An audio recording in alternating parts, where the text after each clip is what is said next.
Welcome back, boxing fans, to another lunchtime boxing talk. So obviously this weekend, wow, the unthinkable happened. The world is in shock and awe at the results. Even though if you watched my live, you would see that basically because Ryan Garcia dropped the 12th round, I was predicting a draw, thinking that Devin Haney obviously did win more rounds in that fight because of Ryan Garcia's inactivity, and obviously that would have made things far closer. And one judge agreed with me, did have it a draw, and the other two obviously were in favor of Ryan Garcia because of the big power and how many times Devin Haney actually was dropped and hurt in the fight. Even if it would have been a draw, it would have still been quite the humiliation for Devin Haney, just the ass whooping he really took, even though it was only isolated periods throughout the fight. For the majority of the fight, Ryan Garcia was inactive, using his awkward back to you defense, moving around the ring, looking like he didn't want to engage, wasn't using a jab at all. The only jab I remember him really using that was effective was the one that led to the first knockdown. And I was really surprised, really, that Devin Haney got up at that point, because I think that's the punch that broke his jaw and really sort of put him in a hole that he never was able to dig himself out of. But tons of courage and heart from Devin Haney. If nothing else from him in this fight, he definitely showed you that he is a warrior, and he definitely did not want to quit. So props to Devin Haney for showing a lot of heart in a fight where he could have easily, in my opinion, still pulled off the draw, even though he did take obviously an ass whooping. He was going to the hospital. Ryan Garcia was going to the pub or the bar or the club. But when all said and done, this was a shock and surprise, because if you watch my channel and many other people's channels, well, we did give Ryan Garcia a lot of credit for his natural attributes, his speed and power, which gave us the possibility of him being a big star in boxing. He has the looks, the social media attention, and obviously, you know, with those natural gifts of speed and power, people were comparing him to Oscar De La Hoya, myself included. But to be Oscar De La Hoya, you need to actually be able to use those abilities in the ring against high-level competition. Even if you lose, you're still going to be competitive and make people feel like you could have won, and that a rematch or another opponent of that magnitude would be a significant fight.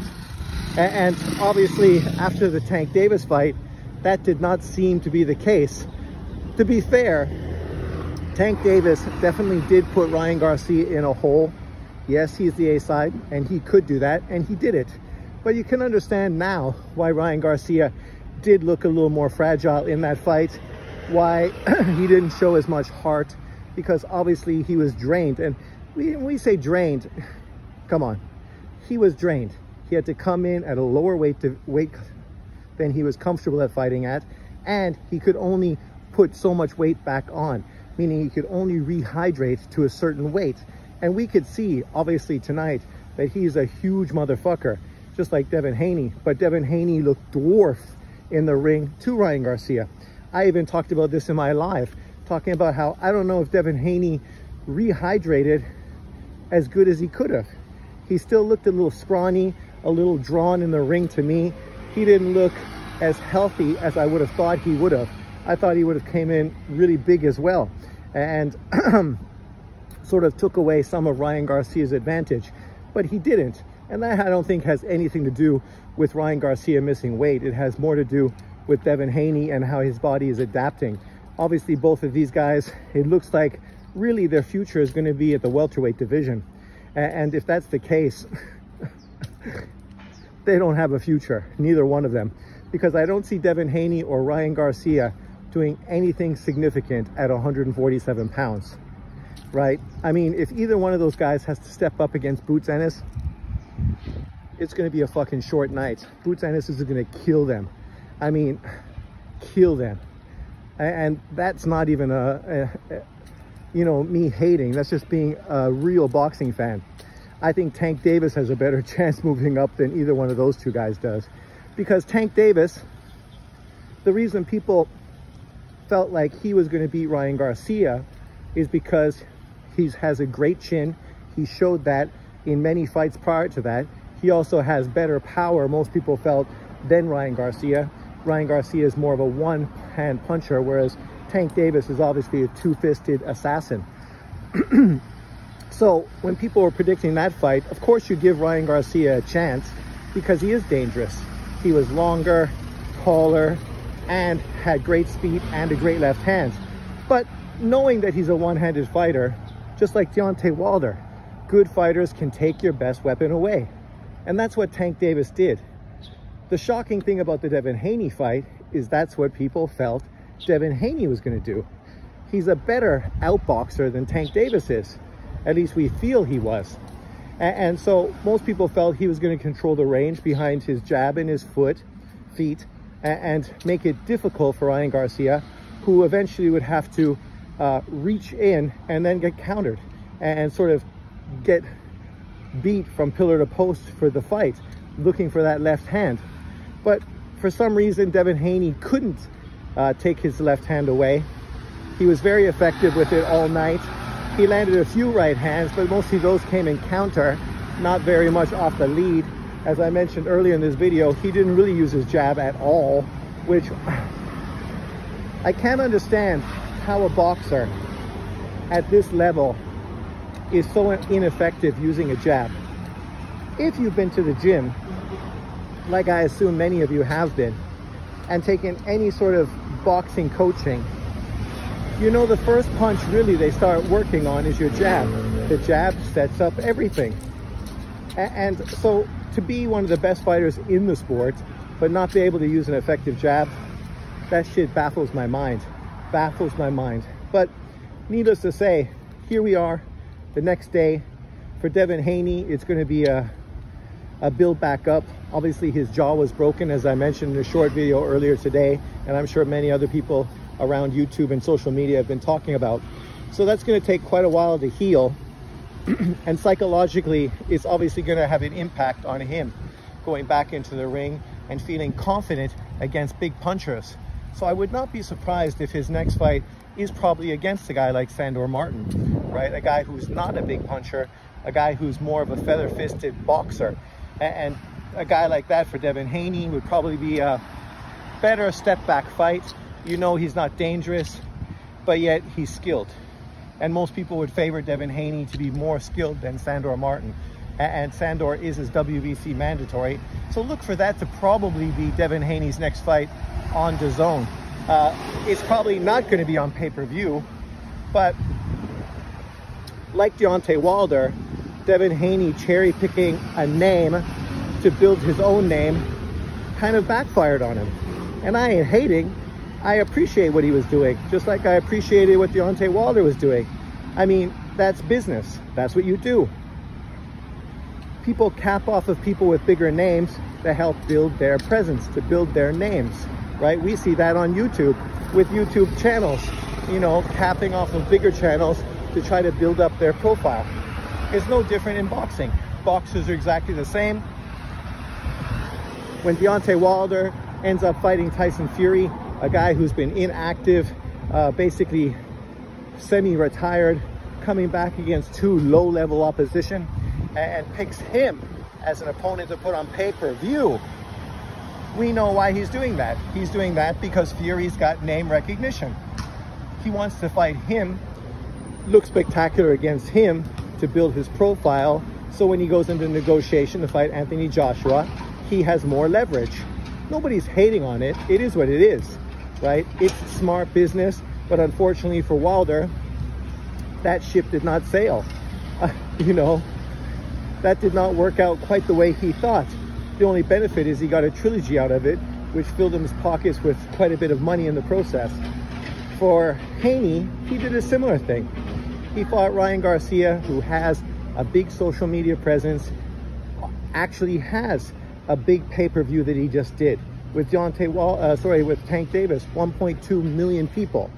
People want to attribute that all to Tank Davis, but Tank Davis' biggest pay-per-view prior to that was 3.5.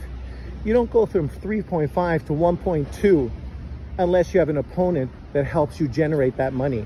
And Ryan Garcia is being used by Tank Davis and Haney because they know he generates money. This is not racist. It's not hate towards the two fighters. It's understanding business. You know, that's why people mocked and ridiculed Rolly Romero.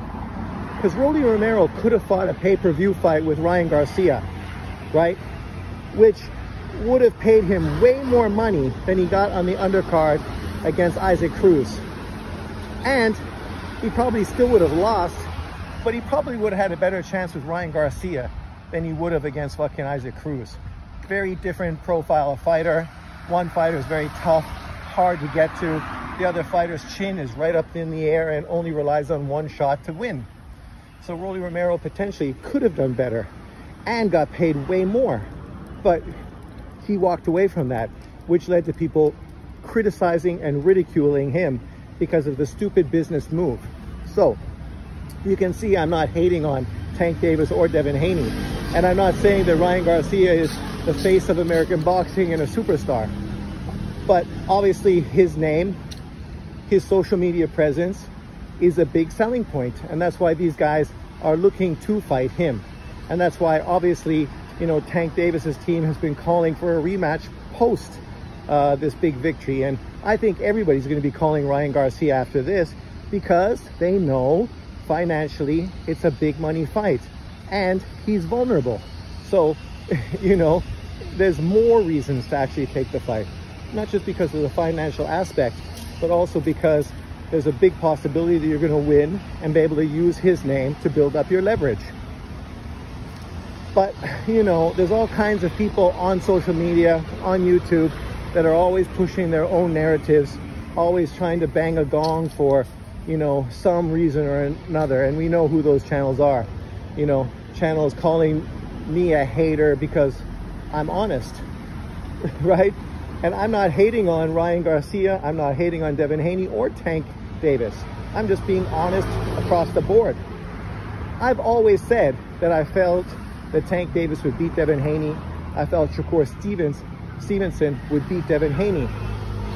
I did give Haney some chances to beat Tank Davis if he was able to use his range, his length, and his jab to control the distance.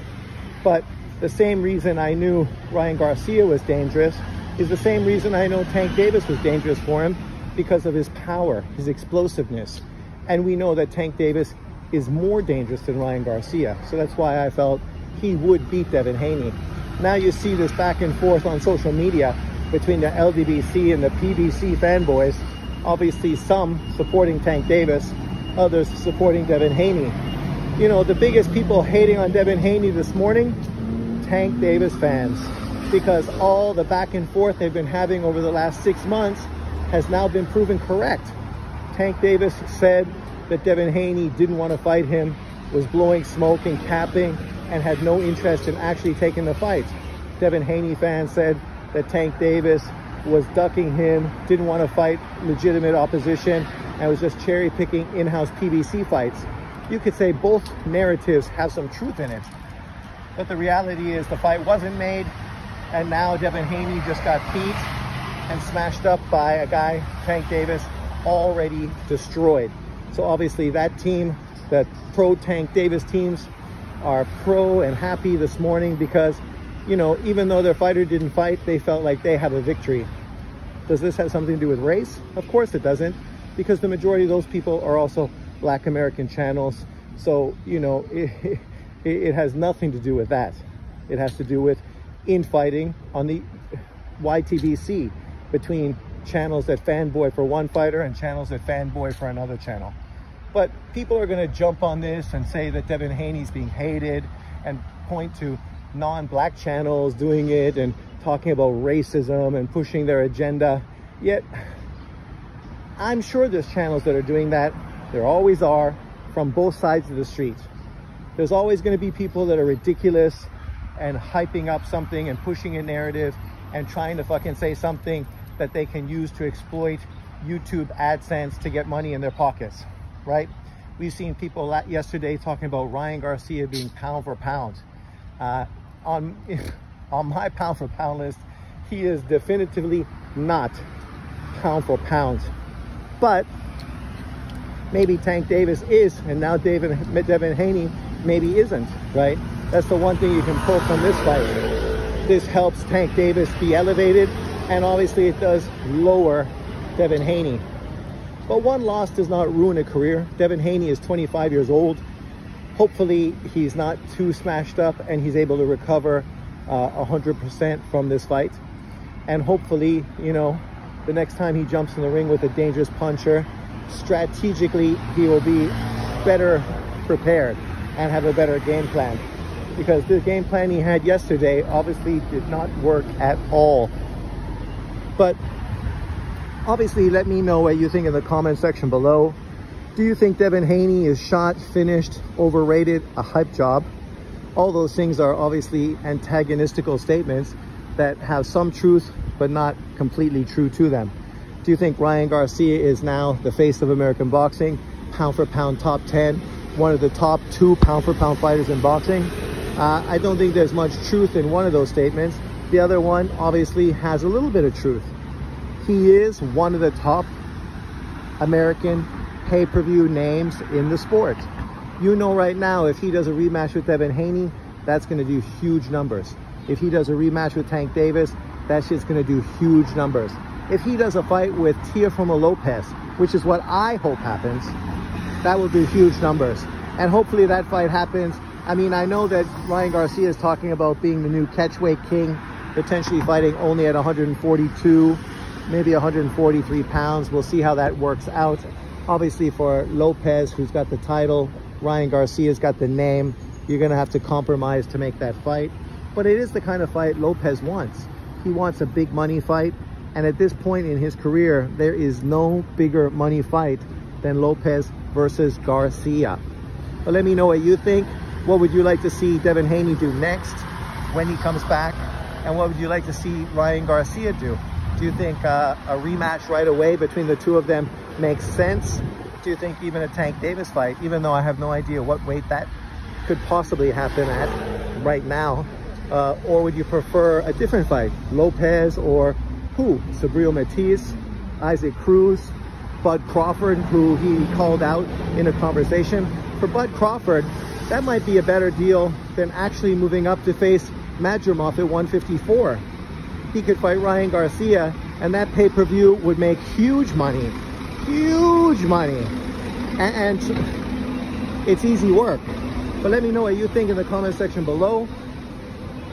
When you watch the sport of boxing, you got to recognize that fighters lose. Ironically enough, a lot of non-black American fighters that have got beat over the years have been heavily criticized, called hype jobs, media created. A lot of negative narratives have been thrown at those fighters because they took an L, right? And all these years, I said the same thing. When you fight top-level opposition, you take losses. That's what happens. You look at a guy like Oscar De La Hoya or Manny Pacquiao, always fighting the best. They took multiple losses in their career. Floyd Mayweather, his one claim to fame is that he never lost. And people that perpetuated that and pushed it have really been the detriment to the sport. Because now, if you're going to be critical of all these non-black American fighters for getting beat and not being as dominant as Floyd Mayweather, then obviously when guys like Devin Haney or others get beat, it's similar. People are going to hold them to the same level of criticism that you and others have been holding these fighters. So let's keep it fair and down the middle. Obviously, there's always good and bad, both sides of the tracks. Excuse me, I was distracted. My coworker. But obviously, boxers lose. The biggest thing for Devin Haney is how he's going to bounce back, right? Taking a loss at this point, it is what it is. If he bounces back, beats Ryan Garcia decisively in a rematch, or moves on and becomes an undisputed champion at 140 pounds, beating all the other champions, all this is going to be water behind the bridge, right? People are going to move on, forget about it, and it's just going to be one blip on the radar. Just like Lomachenko losing to Salido, another fighter who missed weight, like Ryan Garcia did, came in really big to have a size advantage against Lomachenko, like Ryan Garcia did. Yet people, for some reason, still use that loss to criticize a man who was making his second world or, you know, professional fight and his first world title fight. I wonder if those people are going to be as critical to Devin Haney. I won't be, but these are the ones who consistently are critical towards fighters like Lomachenko and Golovkin and Canelo and, you know, Inouye, who's never actually lost, but had one competitive fight with Donaire, but he's treated as if he lost in that fight, but he didn't lose. And then others, you know, that's the problem, is this double standard that we consistently see. Let's just understand fighters lose. It is what it is. And then wait to see what Devin Haney does moving back. He has the rest of his career ahead of him.